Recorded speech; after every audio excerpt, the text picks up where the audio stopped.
To the poor, money is cash. To the rich, money is anything that has monetary value.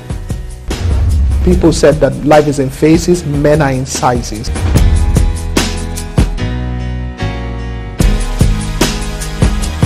There's a difference between knowledge, information, and common sense. The three are not the same.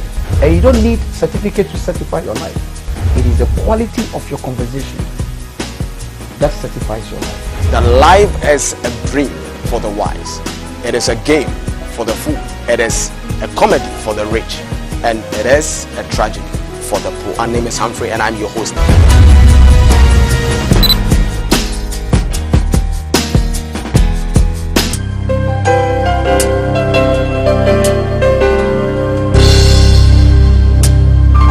I will bless the Lord at all times, and his praise shall continually be in my mouth. This is Humphrey. This is my live show. This is the one and only motivational and inspirational show you can ever get in GH. I always tell you that we bring you the best and nothing but the best. It is not just by coincidence that I bring certain people on this show, but I bring people who can make a positive transformation in your life. People making positive impact in our society.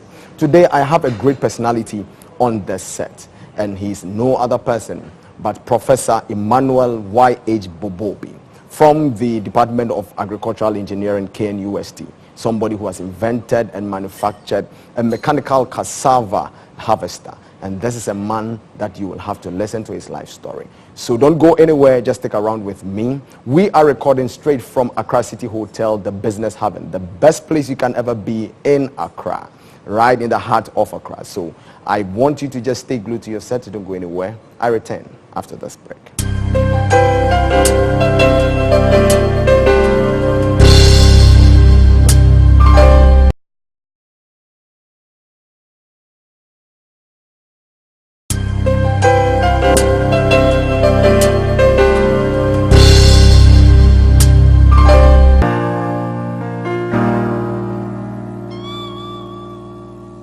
Hi folks, you're welcome once again. This is my live show. My name is Humphrey, and I tell you this is the best motivational show you can ever get. Today I have Professor Emmanuel Y.H. Bobobee in the studio, and he's going to share his life story with us. Sir, you're welcome. Thank you, Humphrey. It's a great privilege to have you in the studio today. The pleasure is mine. Yeah. So how has it been in your design, your manufacturing state of this particular mechanical harvester? Thank you, Humphrey. You know, I come from a rural family background, and as a child, I used to accompany my parents to the farm, and to do this manual work, and then cropping, manual harvest, manual farming, and then the rest. And it was a pain, actually. So as I grew up, and I also had the opportunity to go to school. School was my best time because it afforded me the opportunity to be away from the farming work. Okay. And up to the time I completed my degree in the university, then I developed actually a high appetite to come out with innovations that can also relieve the pain I encountered as a youth in doing manual work. So you actually thought of it right from infancy? Right from infancy, because I hated the manual work, but there was no opportunity for me to run away from it. You know, coming from the rural background, you have very limited space to escape. So once I had the opportunity to go to school and I was understanding what the teachers thought of, I felt like, how can I actually relieve the pain that I experienced as a youth? And what we've talked about, the mechanical cassava harvester is one realization of such dream as a youth. Prof, let's talk about family, your siblings, your mother, your father, and your educational journey. Yeah, I come from a large family. In fact, my father, I would say my father was a populator. Okay. In fact, we were 27 from 13 different women. Wow. And you are lucky if you are 2 or 3. And I happen to be the only child between himself and my mother, both deceased. Okay. But I have 2 other siblings from my mother's side and 28 siblings from my father's side. At the time he died, I think he was survived by 19 of us. Okay. So basically, he was called, he was my father, and he was a die-hard Nkrumahist. Okay. In fact, his name was Dumagan HTK Bobobee. And what happened was that because of his Nkrumahist lineage, he was even affected by polio 568 before he sent me to secondary school. And up to today, I still cherish that courage he had to be a retrenched worker, unemployed, but have the courage to send me to secondary school. Wow. And I still praise him for that courage. And my mother's side, we are three, 2 sons and then 1 daughter. Okay. And all of us are now adults, I mean grandfathers and grandmothers. Myself, I'm married to Christy Bobobee, who is the administrator of 2 lands in Ghana, in the Ministry of Lands and Natural Resources. Okay. We have between us three children, 2 daughters, and then a son, Eunice, Mausi, and Mauli. And I think they are all also now adults. They have all finished their tertiary institutions, and then they are also trying to find their way, navigate their way in this wild west world. Okay. So let's go through your academic journey. Where did you start and where did you end to even get the professorship? Yeah, thank you very much, Humphrey. I started my basic elementary education in my village called Adidupe Methodist Primary and Middle School from 1961 to 1970. This is in the Volta region in the Bato area. Then from there I went to Sogakope Secondary School from 1970 to 1975. And then from Sogakope Secondary School I went to Mauli Secondary School from 1975 to 1977. And then from there I entered the Kwame Nkrumah University of Science and Technology from 1977 to 1981 to read BSc degree in agricultural engineering. After that I worked briefly and then I went to do my master's in UK in the Cranfield University where I did MSc in agricultural engineering. Then I came and then taught at the university before I went to do my PhD in the Agricultural University of Uppsala in Sweden, where I did my PhD also in agricultural machinery engineering. So you've done agric all your life? Agric machinery all my life. So how does it take to become a professor? Okay, the rules are simple. To become a professor is like, that is the terminal rank for somebody who is teaching in a tertiary institution. You start first as an assistant lecturer, then you graduate, you progress to become a lecturer. From there you become a senior lecturer, then associate professor, then a full professor. In the Kwame Nkrumah University of Science and Technology, where I'm lecturing, it takes between each grade a minimum of 5 years, plus a certain number of publications, plus service to society. So I started lecturing there in 1988, and as I will be retiring this year, and I've actually entered the professorial zone as associate professor. So that means that you don't have to go to another school after your PhD level to become a professor. I'm asking this because a lot of youngsters think that you will have to write exam and write before you become a professor. No, to become a professor, no, you don't need to write exams. You just need to, it's a career progression. Just like to become like, it's a laborer, senior laborer, chief laborer. I mean, so a professor is actually chief lecturer. So we have lecturer, senior lecturer, principal lecturer, and then full chief lecturer, which is a professor. So it's a terminal rank. It's a career progression. It has nothing to do with your academic qualification. But the higher the qualification before you enter, the faster your progression. If you enter earlier on, people started lecturing as with BSc first degree. But now, with the expansion of the space in academia and then the rest, the minimum entry requirement for a lecturer in our tertiary institution is a PhD. And once you have done the PhD, it means you have attained that high level of being a research scientist. So you can take any issue and then get to the bottom of it, identify the gaps, the knowledge gaps, and then when you solve it, then that gives visibility to yourself, to your institute, to the country, and then to humanity as a whole. What are some of the challenges that you went through in your academic life? Well, like I told you, my father was a populator, having 27 of us and not be employed. So financially, there were challenges when we were in school. And but for me, the good thing was that I was actually following the lessons being taught. So school period was my best time. And I knew that finance would come during the beginning to pay school fees. And apart from that also, we assisted our parents to do some jobs, odd jobs, to get some money to help them defray the cost of our school fees. But Ghana, we actually, most of us have benefited from the Kwame Nkrumah's free educational system, whereby school fees were not being paid. What we were paying, those what we call school fees, were just boarding and feeding fees. Okay. So the time we went to sixth form, it was free. And then the university too, we attended university free. We just took our bags, we saw our name in the papers, and then we just reported in the university of our choice, and then we enrolled. So basically, at our generation, we attended school free, basically. Wow. And that was good for you. It is. If it is now, it will not be possible. So I will not have the opportunity. So you believe in free education? Sure, because what happens is that, you see, the human resource is the best resource for any country. Wow. If the people are well educated, I mean, they work hard, and the harder they work, they get more income, and then they get the pay tax. In fact, my parents are dead now, but I'm still paying tax, and that tax goes to government. So if the government invests in my education, government will reap the benefit. But it's not my parents. In fact, most of the time, we don't even repay our parents during their lifetime before they die.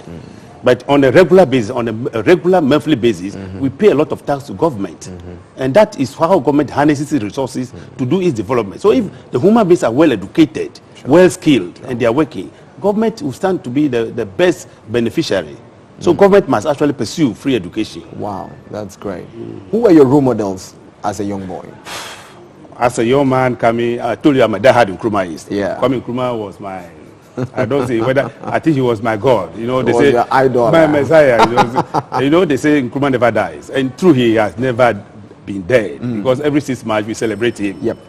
Because the way he has actually come to, you know, project the black man from that level of, you know, negative state of being slave. Yep. Everything black is bad, negative. But this man came and then put us on the global map with a lot of confidence, and we work with our chest up. I think to me, I don't know, he hasn't got any comparison as far as my role models are concerned. After him came people like Mandela, who personally suffered to redeem his people. But Nkrumah actually had a global space, bigger than Mandela, because he was fighting at a time when there was no comparison to him, and then he was, you know, protesting against all types of odds, imperialism, colonialism, and then the rest. So when Mandela came, he protested against an evil system in a small corner of Africa. Ben Nkrumah protested against an evil system across the whole Africa, across the whole black race. And to me, he has actually stamped his, you know, actions on the globe, on the world, and he will remain forever in a lot of people's memory, and my memory too. Prof, looking at your life up to this stage, this level that you've got into, can you say that God has been good to you? Sure. Why will you say that? You know, God, you know, in all our cultures, we have the vocabulary for God. Whether you are a Muslim, you are a Hindu, you are a Christian, you are a Dagomba, an Ewe, an Asante, we all have a word for God. So God is known to all of us. And everything we do, we always have that sort of reference to God. In fact, we pray on a regular basis for intercession by God. So anytime you are having difficulties that you cannot understand, we can ask for some intervention or intercession. And this power that we all resort to is God, and it's known to all of us in our cultures. So I know God very, very well. I believe in God very, very well. And then I ask for his intercession anytime I'm having difficulty, anytime I don't understand anything. And we are not supposed to understand everything as human beings, mortal as we are. So anything that you don't understand, you give it to the Almighty to give you an intervention or to intercede on your behalf. Then I would presume that it was God that gave you the idea of designing and manufacturing that particular mechanic harvester. Not only that, even to be alive today, to be talking to you, it is the providence of God. Oh, okay. Because there was no guarantee that I was going to live this long. So anything that happens in my life is actually, I attribute it principally to God. Right. I want us to talk about your invention, because you being one of the sons of the soil, Ghana, and you've been able to do this. I want to know how you came about it, the challenges you've gone through with it, whether it would be possible, not being possible, discouragements, encouragements. I just want to know all about it. Thank you again, Humphrey, for that interesting question. The innovation we are talking about is called the Tech Mechanical Cassava Harvester. I've christened it like that. In fact, I've been working on this since 1992. And it is out of sheer interest and tenacity that has kept me working on this up to this day. Okay. I started briefly like this. There was a prototype brought from Germany. and then through the GTZ, then in those days it was called GTZ, now it is called DIZ. Okay. They brought it to our department to test. They brought a prototype to our department to test and see its suitability for our local conditions. And I was then appointed as a lead scientist to do that. And it was just for 1 year. And when we did it for 1 year, I realized that this thing, even though it was not so perfect, it can still perform the functions of cassava harvesting. So after that, I decided to make modifications, not to the original one, but to make modification without touching the original. And then the first modification I made in 1994 is actually what exists now. But after that, because there was no support, it was just lying idle in our labs, playing with students, playing with it from time to time, until the year 2009, when the Ministry of Agriculture has got a project called the West African Agricultural Productivity Program, WAP, where they were having the mandate to focus on root and tubers.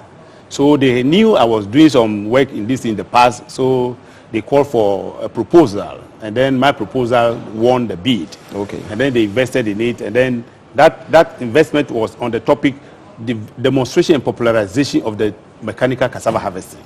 So I got some support from them, and then I established pilot projects in most agroecological zones, 5 places, one in Akashi, one in Bojuasi, one in Wenshi, one in Mampong, and then one in the Kwame Nkrumah University itself. And at crop maturity, I've developed some prototypes, and then I tested it. And then in fact, at the end of the WAP project, that my harvester was declared the most audacious and successful. And that was the first phase. So my university also became so happy, and they supported me tremendously. And after that, I went on sabbatical leave, and I took the same innovation to South Africa. I was on sabbatical leave in South Africa. And there, where I was working, they didn't know of cassava. But when I persisted, I found some areas where cassava can grow. And I established a demonstration plot, and within 2 years of my stay there, I rolled out how a cassava can be harvested, and I rolled out the methodology of mechanized and commercial production of cassava. And now they have accepted it. So within the SADC, the Southern Africa Development Corporation zone there, because of the failure of the cereals these recent years, they are rethinking whether they should also focus more on cassava. So basically, my university supported me greatly. They gave me the space and then the opportunity to do this research. But it has taken too long because of lack of funding. If there had been funding, this thing could have been outdoored as far back as in the 90s. But it's better late than never.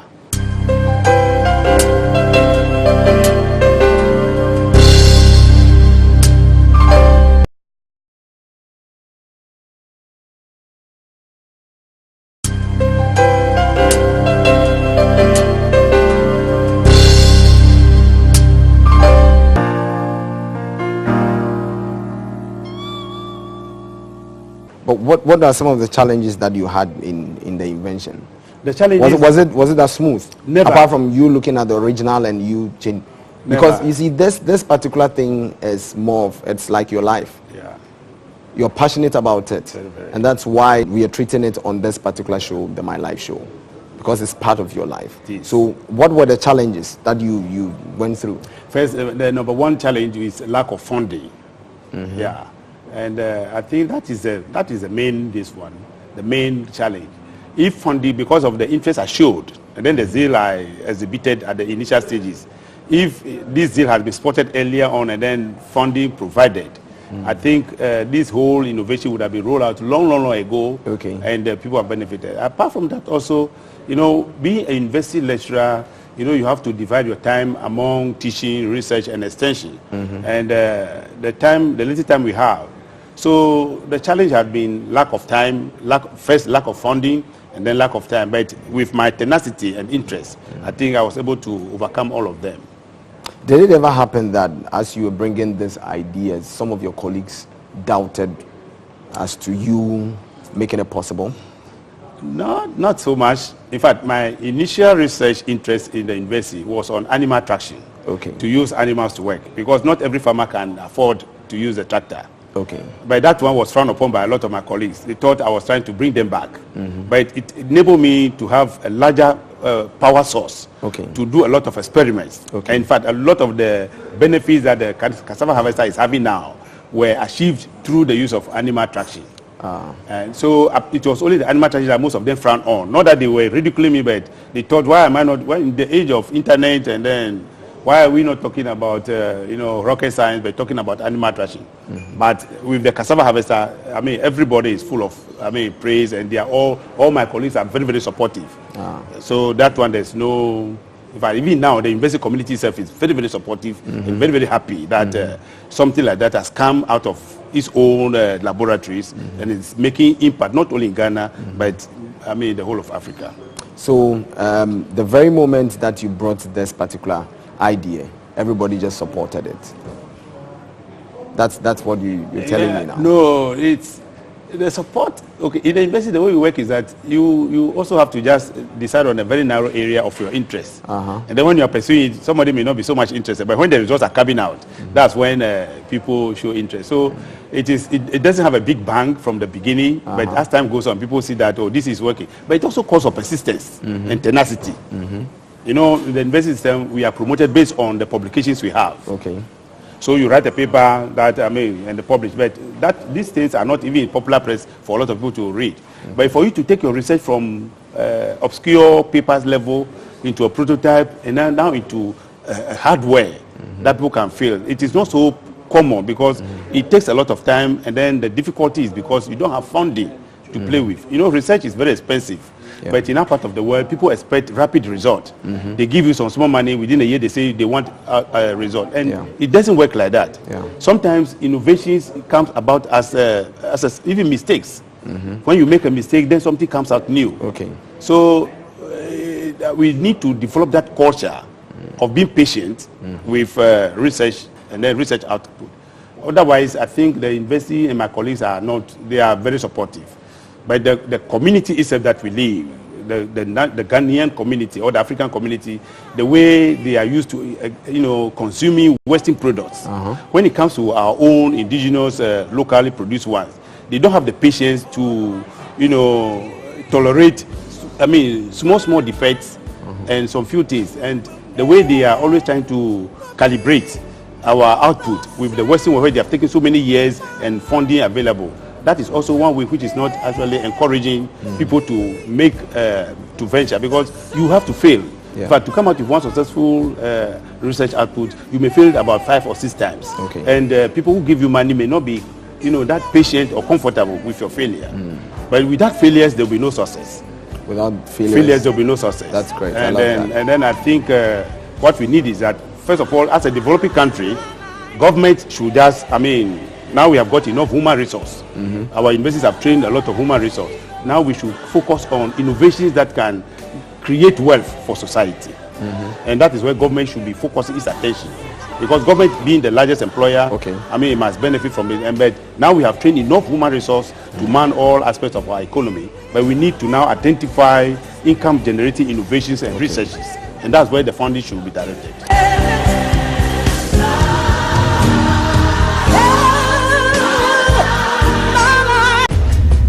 To the poor, money is cash. To the rich, money is anything that has monetary value. People said that life is in phases, men are in sizes.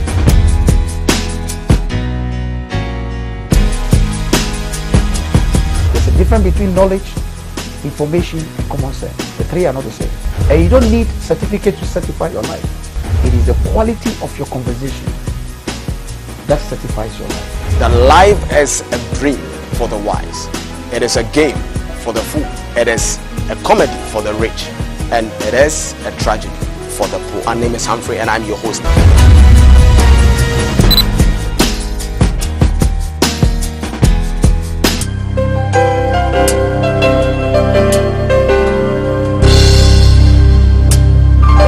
Because government being the largest employer, it must benefit from it. But now we have trained enough human resource to man all aspects of our economy. But we need to now identify income generating innovations and researches. And that's where the funding should be directed.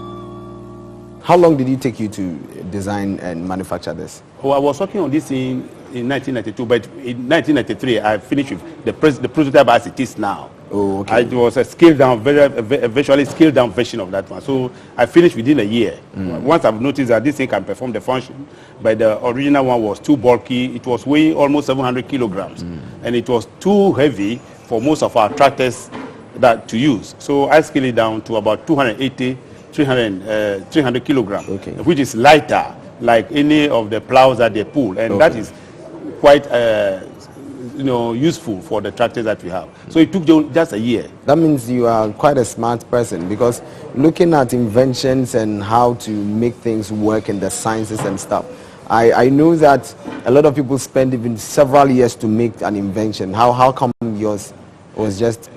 was it that you are a smart person, very sharp-brained person? Thank you, Humphrey. Maybe I may be smart, but I don't know. But for me, it was like based on my background. Okay. You know, I knew cassava very, very well. Uh-huh. So, and I never thought in my life that cassava can be harvested mechanically.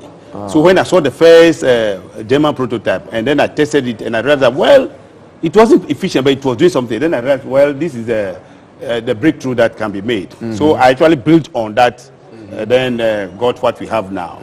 The first one, like I said, it has a lot of components that were too clumsy, and then they were not so efficient. But it was actually what gave me the original idea.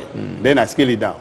But because of my own hunger to alleviate the pain that I experienced while I was a youth, that was why when I saw it, that it was able to perform the function. Okay. Then I went ahead to see how I can make it more efficient. So, but it wasn't that I slept in my room and then dreamed that let me do this. I also saw, a live prototype, work on it, and realized it could be improved. And there is improvement is what we are seeing today. Oh, okay. So you improved upon an original prototype. Yes. Oh, okay. Yes. Okay. Now, what was the reception of your students to this particular project? You know, it's great. In fact, a lot of my students, they felt they are in a very privileged position because they are seeing history unfolding before their own eyes. Yeah, for something like this being done in our own university and then having an impact on the lives of people, that is not something that they are reading from a textbook. But they are seeing it, they see it, and then they see the person who has pioneered this. They are so proud. In fact, my classes are always full.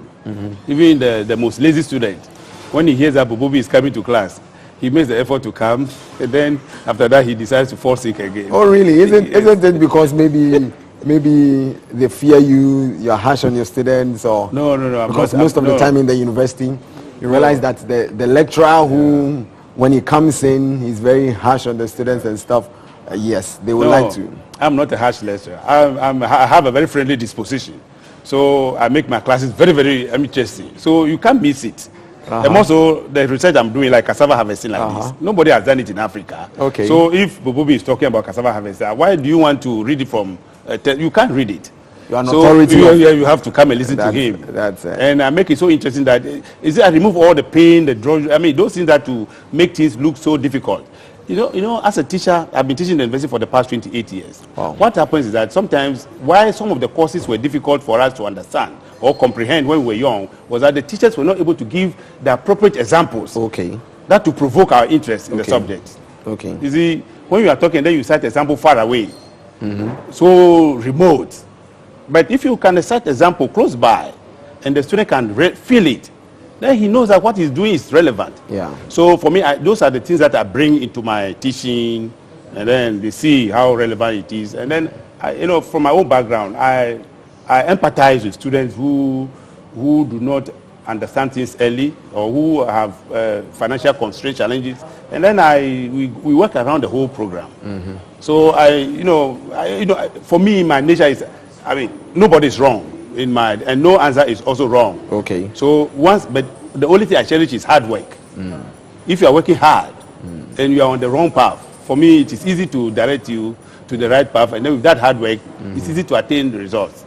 The only thing that I abhor is laziness. If you are lazy, but as for hard work, you can be, the most stupid student in my class, but once you are working hard, even attempting to say what you have in your mind, I will encourage you. And that is my style. You haven't worked in the lecture room for 28 years. Isn't it a boring life? as a lecturer? No, lecturing is a very interesting job. I mean, Why do you say that, sir? Because, you know, like we do research, we reach the community, and we travel a lot. Ah, okay. You know, a lecturer is also a teacher, actually. Yeah, but we travel a lot because we are at the level where we come out with find new research. So we travel to meet our peers, counterparts, and then at forums and conferences to exchange ideas. And that is exciting. And also that creates visibility. Because if I'm attending a conference, my name is there, and then my address, my department, my university's address is there, and then my country is also there. So that is also, in a very small way, advertising where I come from. Okay. And it exposes us to see the challenges in other parts of the world. Yeah. Okay, I've been in it for so long, I don't have the experience in another area to make a comparison.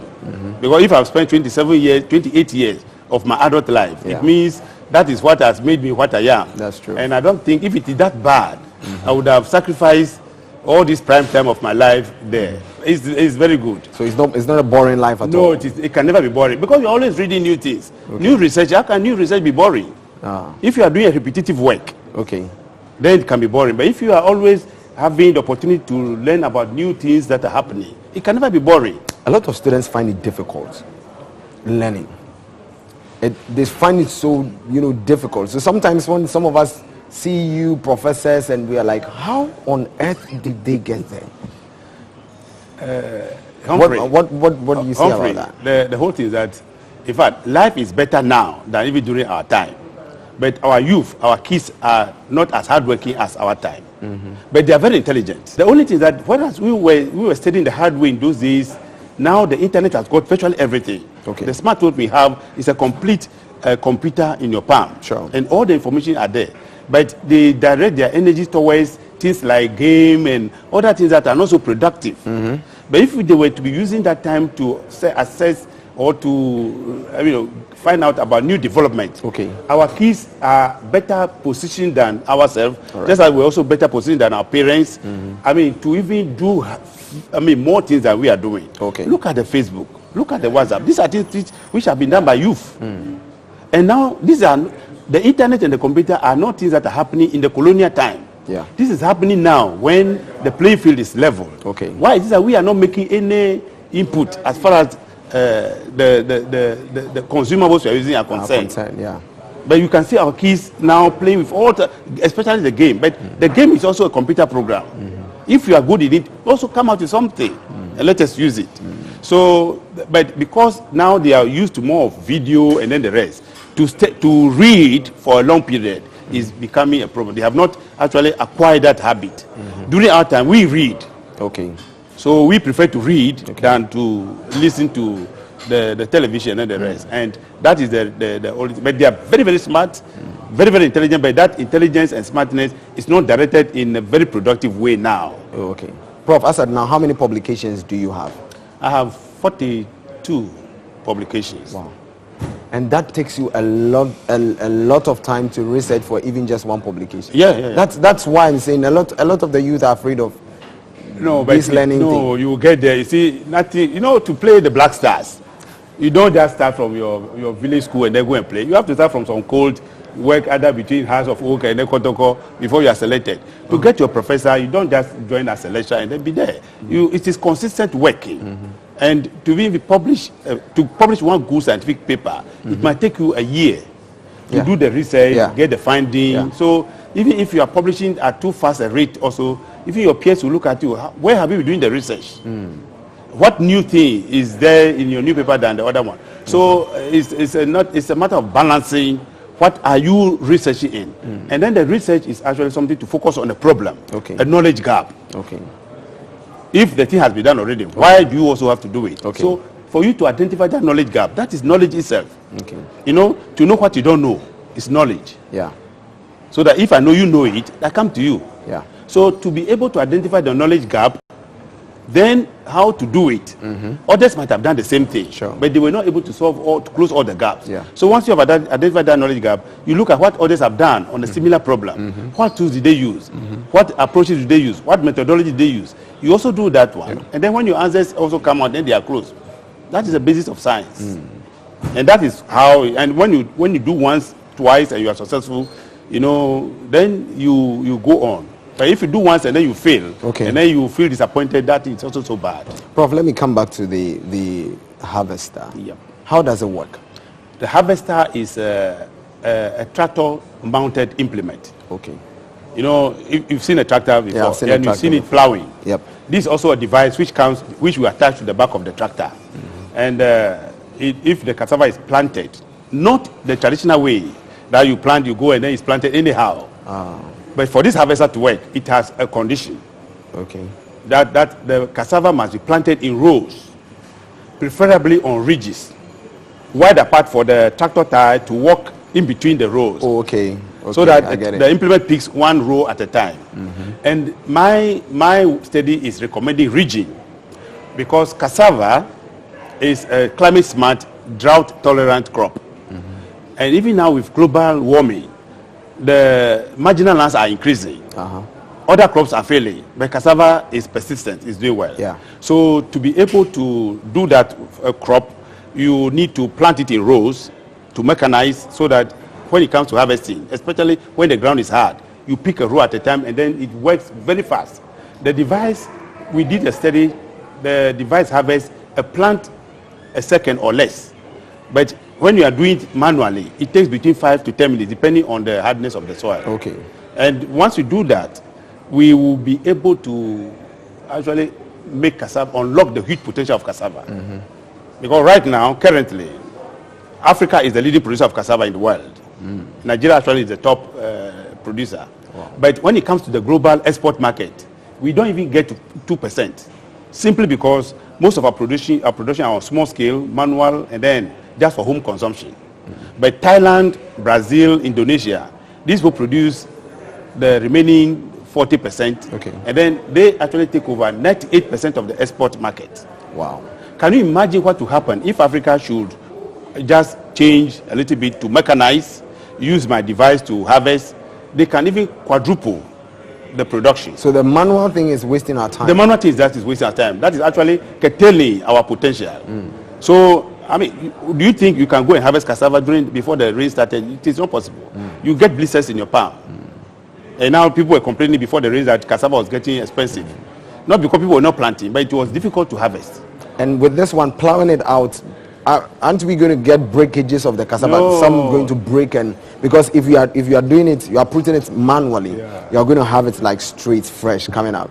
But as the plow, the harvester is plowing it out, aren't we going to get breakages of? Humphrey, you have to see. See is believing. You have to see. In fact, during the dry season, when we are doing manual harvesting, you even get everything damaged manually. Okay. You use the hoe or whatever it is to break everything. Okay. But during the dry season, this is when this harvester works best. There's some damage, but it's not very high. But when the ground is soft or not so soft, when manual people can pull it, that one too, the harvester can pull it. But when the ground is too soft, where in any situation the tractor operator cannot use even the plow to plow the field, that is when the harvester cannot work. Yeah. And because even if it's able to work, it will get stuck. Okay. But apart from that time when the ground is too soft, this harvester works best, and then the damage is lower than even manual harvesting.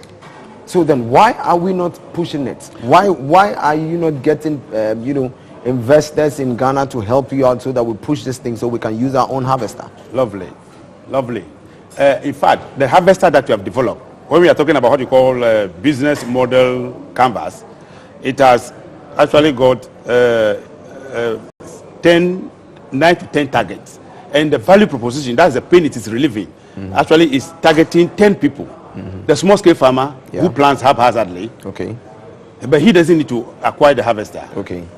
But he must now, we have to work on him to change from planting haphazardly to planting in rows. Then the commercial cassava farmer who is trying to then feed the factories. Then the cassava processing factories, the tractor operators, the donor community, the breweries, even the government. Now, why we are not getting this is that government should now, it's actually incumbent upon government to support this innovation. Okay. Because this is something that is coming out from its own tertiary institution. Yep.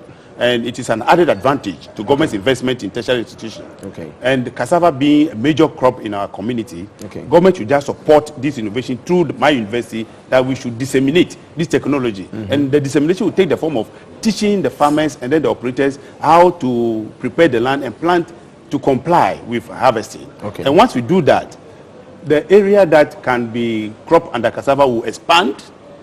The proportion that will be available for processing will increase. The proportion that will be available for export will also increase, and the number of people who will be doing cassava as a business will increase tremendously, and then it will really actually absorb all the unemployed youth that we have in the system. So the number one hurdle is with government. I'm a researcher. My duty is not to be, I'm not a businessman.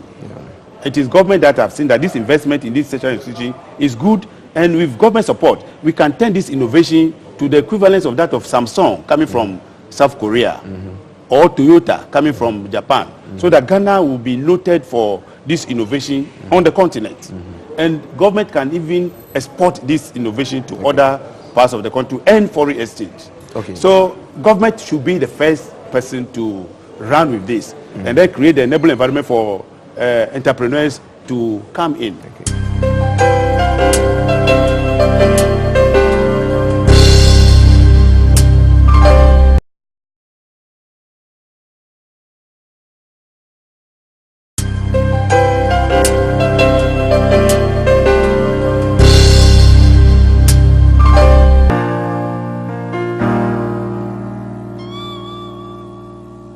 Prof, so for all these years, if the government is not doing anything about it, why don't we look at getting entrepreneurs, people who wants to invest into this product and make it go up? We are doing that. But you see, my core business, I'm not an entrepreneur. I'm a researcher. I've got a problem. I identify the gap. I solve it. Now, this product, which is there, somebody must realize that it will be good for him to make more money. In fact, I've produced about 43 of the units, and I have deployed about 23. Okay. And these 23, some have gone to South Africa, some are in Ghana. And most of the commercial cassava producers are using my harvester. All right. They are using, but they are just few. Okay. The bulk of cassava producers are the small-scale farmers, smallholder farmers. And they need to be taught to change their cropping pattern from the haphazard, random way to comply. And if that happens, even the person who owns the tractor will find it very lucrative to have the harvester to be harvesting for the farmer. Okay. The tractor manufacturers who also, for a long time, they have not been selling some implements like the Ridger and then some tractors. With this increased area, they will sell more implements. Sure. The breweries, more will be set up to produce alcohol, bioethanol. And the starch can be converted into bioethanol as even for fuel for us to use. Okay. So all those opportunities exist. But why it is not taken up, I'm finding it difficult. Maybe they want me to die before they posthumously promote this technology. This technology. Yes. Okay, Prof, because of our time, we would like to be ending here, but I want you to look straight into your camera, then advise a young Ghanaian youth who wants to get to this level that you've got into. Because 28 years of your life being in the lecture room, teaching, producing scholars, getting people into the job market, agricultural students and stuff, it's not easy. That's why I asked whether it was even a boring life or not, but to you it's an adventure. You love it. So let's just look straight into the camera. Advise one young man or young lady who would like to be like you. Thank you, Humphrey. Naturally, my fellow Ghanaians, life in itself is, they say life is war, but every war must be won. And to win this war, we just need to train hard. And I always like this expression by the military that hard training makes easy battle. So in life, if you train hard and then you work hard, you always succeed. And a typical example of this cassava harvester is if you focus your attention on solving a problem and you come out with a device like this and people are using it, it is great. And those of you who feel that you always want some sort of white collar job, and then the rest. With this innovation that we have come out with, you can also venture into commercial cassava production and then be a mega billionaire, because the market out there is enormous. You can export cassava to all over the place, even including China, to sell and then convert into bioethanol to use. So all of you there who think you want to make it in life, identify a problem, and if you don't have any problem now that you can identify, you can just focus on mechanized cassava production and then focus on this one, acquire a piece of land. I can even assist you to prepare the land and even help you with the initial harvesting, so that from there you can take it on yourself and become a full-time entrepreneur producing cassava. This crop actually has more potential than any crop in our part of the world, and I will urge you all to develop interest in it, and then let us all together make it a multi-billion industry for our country and then for the sub-Saharan African countries. Thank you very much. Thank you. The professor actually gave a wonderful quote that hard training actually makes an easy battle, and that's very, very true. Friends, you know what? This show is not only for people who did not go to school and they've made it up to the top, but I'm trying as much as possible to meet up with everybody wherever you are, whether educated or not educated. You can look at the life story of this great man, Professor, so that you will also aspire to learn and become great. Even to get to the level of inventing and also modifying an original of the Germans to get a mechanical cassava harvester is a great thing. I will never end this show without letting you know that you don't have to know who a person is before you respect that person. Perhaps a person might be the password to your breakthrough. Recording from Accra City Hotel, the business haven. You can't find any other hotel like this in the heart of Accra. So don't go anywhere. Just keep on watching TV3. Until same time, I'll meet with you again. My name is Humphrey. This is your #1 motivational show, My Life. I sign out.